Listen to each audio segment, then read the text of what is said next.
Give us a little bit of background and the process of what escrow then provides. So you will find a buyer who finds a house that they love, and you get them into contract. So then you come to me with that contract, and I'll introduce myself to buyer's agent and seller's agent, and I'll request buyers and sellers' contact information. I'll then reach out and say, "Hi, I'm Ada. We need an earnest money deposit." I'll then assist them in getting that earnest money deposit into us. So the initial deposit that comes into escrow. So the money doesn't go to the seller. It does not go to the seller. We hold it. We're a neutral third party. We hold on to those funds until the very end. It's in good faith that we keep that deposit for their purchase.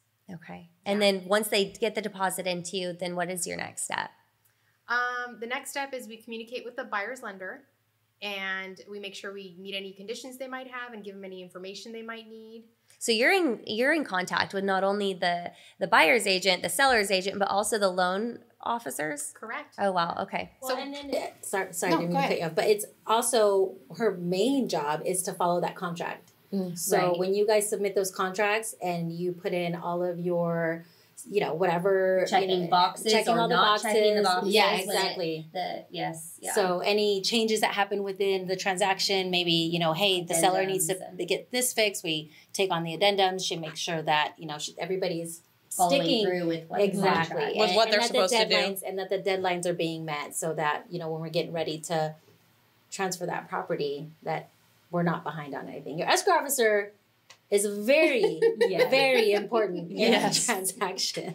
I know, it's such a detailed job It too. really is, and it takes a lot of patience. Yeah. Because you're dealing with everyone involved directly. Like we definitely work with the other agent, but we're not, and we obviously work with you and loan officers and things like that. But like we don't have to directly speak with the seller and the buyer. Like we are on one side typically. Yeah, because you guys can't talk to each other. I mean, imagine if you had the selling agent, if you're representing the buyer and the selling agent is calling your buyer, you'd be like, what are you doing? Yeah. Stay in your lane, please. Yeah, totally. Yeah. So she does that. That's what she does. She does that for everybody. She makes sure that everybody... So you're the mediator. Yeah. I am. You're basically a counselor. Essentially, yes. It's fun. It's fun. It's something new every day. You get to deal with someone who's really emotional or someone who's really excited about their first home. And it's so nice to put the whole piece together of what this house was and what it's going to be, or, it's a really cool job. Yeah. So then once you are communicating with the lender, then do you facilitate things like when the buyer's down payment comes in, or like when they sign docs? Like there's a lot of documents to sign in this process, right? So how's all that handled? So what happens is loan documents come in. I reach out to buyers and sellers and the agents and let them know, hey, all the documents are in, we're ready to sign.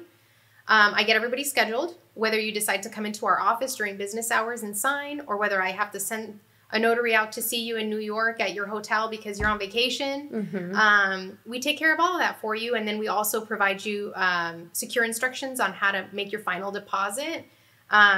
We get the documents back. We prepare that package and make it beautiful for the lender. The lender then gives us money. The buyer gives us money, and we close a transaction.